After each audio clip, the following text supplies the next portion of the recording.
During today's debate, lots up for discussion. But it also comes 2 days after 10 people were fatally shot at a Buffalo grocery store in what officials allege was a racially motivated attack.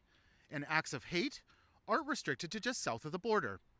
We're taking a look at what the four main political parties in Ontario are pledging to do to crack down on racism and hatred. We're feeling this loss, but we're stronger than whatever agenda this person had. In Buffalo, residents trying to cope with grief after a shooting at a top store in a predominantly black community. 10 residents dead, the 18-year-old accused taken into custody.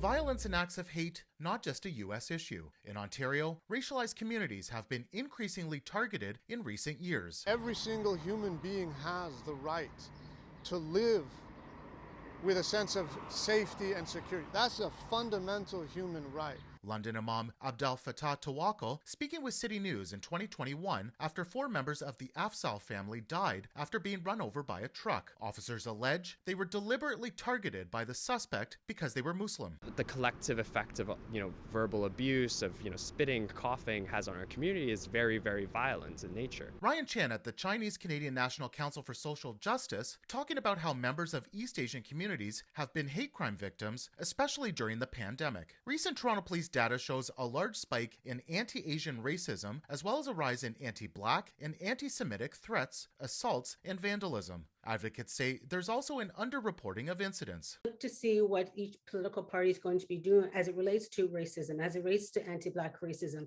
as it relates to hate crimes, as it relates to us being able to live in a society where we're not threatened. Velma Morgan at Operation Black Vote Canada encouraging a close look at policies. City News contacted Ontario's 4 major political parties to ask about their platform commitments and what they'll do to combat racism. A PC spokesperson pointed to their government's creation of programs like anti-racism, anti-hate grants, as well as business support grants for women in BIPOC communities, funding for security of faith-based institutions, and money for combating and investigating hate crimes. No word on additional initiatives going forward. The NDP promising to reintroduce a bill to fight Islamophobia, create an anti-racism strategy with a designated minister, an inclusion action plan for LGBTQ2S+ communities, and creating the Treaty Commission of Ontario. The Liberals also proposing a dedicated minister to reverse cuts they said were made and to address systemic racism, increased Crown Attorney resources for hate crimes, providing funding for PrEP, and more money to increase education on Black history, along with grants for Black business owners, historical sites, and community centers. And the Greens say they too will beef up the Anti-Racism Directorate,